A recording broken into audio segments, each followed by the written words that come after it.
بسم اللہ الرحمن الرحیم۔ لائف لائٹ میں خوش آمدید۔ پاکستان کے شمالی علاقوں کے پسماندہ ضلع چترال میں اپنی جیسی لڑکیوں کو فٹ بال جیسے کھیل کے مواقع فراہم کرنے کی انتھک کوششوں کا صلہ 21 سالہ کرشمہ علی کو بین الاقوامی افق پر پہچان کی صورت میں ملا ہے۔ امریکی جریدے فوربس نے انہیں ایشیا کے 30 برس سے کم عمر ان 30 افراد کی فہرست پہ شامل کیا ہے جن کا مستقبل تابناک اور وہ نوجوانوں کے لیے مثال ہیں۔ کرشمہ علی خود بھی فٹ بال کی کھلاڑی ہیں اور قومی اور بین الاقوامی سطح پر ملک کی نمائندگی کر چکی ہیں۔ ان کی ٹیم پاکستانی خواتین کی پہلی فٹ بال ٹیم جس نے AFL انٹرنیشنل کپ میں حصہ لیا۔ تاہم صرف فٹ بال کھیلنا ہی ان کا مقصد نہیں بلکہ کرشمہ اس سے بھی آگے بڑھ کر ان نوجوان لڑکیوں کے لیے کچھ کرنا چاہتی ہیں جنہیں ان کی طرح فٹ بال کھیلنا پسند ہے۔ کرشمہ علی کا کہنا ہے کہ انہیں فٹ بال کھیلنے کا شوق تھا مگر ان کے علاقے میں لڑکیوں کے اس کھیل میں حصہ لینے کو صحیح نہیں سمجھا جاتا تھا، لہٰذا وہ اپنے والد کے ساتھ ہی فٹ بال کھیل کر شوق پورا کیا کرتی تھیں۔ پرائمری تعلیم کے بعد جب وہ اسلام آباد آئیں تو انہیں اپنی اسکول ٹیم اور پھر کلب کی طرف سے فٹ بال کھیلنے کا موقع ملا۔ اس کے بعد کرشمہ علی نے قومی کھیلوں اور انٹرنیشنل مقابلوں کے لیے لگائے جانے والے کیمپوں میں شرکت کی اور وہاں سے منتخب ہو کر بین الاقوامی میچوں میں حصہ لیا۔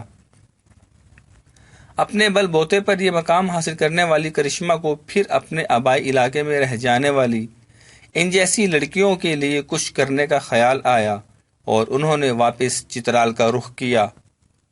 گزشتہ سال کرشمہ علی نے چترال کا پہلا ویمن سپورٹس کلب کھولا۔ وہاں اس سے قبل کوئی تصور نہیں تھا کہ لڑکیاں کھیلیں گی۔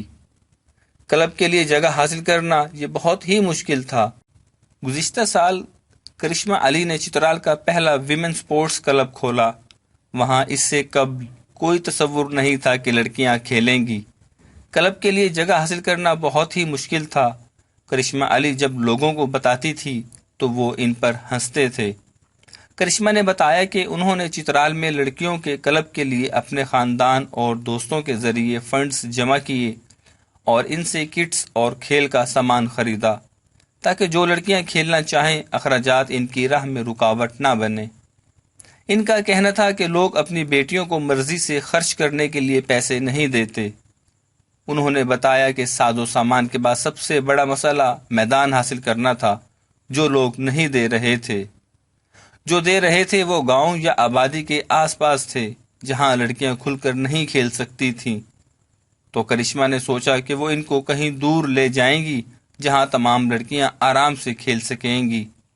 اس لیے کرشمہ نے اپنے دوستوں اور رشتہ داروں کے تعاون سے آبادی سے کچھ فاصلے پر ایک جگہ لی اور سپورٹس کلب قائم کیا اور ان کے ابتدائی کیمپ میں ہی 60 لڑکیوں نے رجسٹریشن کروائی۔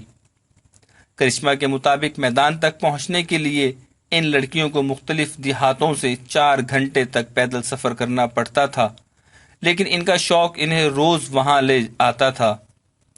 کرشمہ علی کا کہنا ہے کہ پاکستان میں کرکٹ کے علاوہ کسی بھی کھیل پر حکومت توجہ نہیں دیتی۔ سن 2014 کے بعد سے پاکستان میں فٹ بال کی کوئی سرگرمی نہیں ہوئی ہے، نہ نیشنل گیمز ہوئے اور نہ ہی نیشنل کیمپ۔ اس کی ایک وجہ تو وہ پابندی تھی جو فٹ بال کی عالمی تنظیم فیفا نے پاکستان پر لگائی تھی۔ تاہم کرشمہ علی سمجھتی ہیں کہ اگر خواتین کی فٹ بال پر توجہ دی جائے تو چترال جیسے پسماندہ علاقے بھی اس معاملے میں بہت سرخیز ثابت ہو سکتے ہیں۔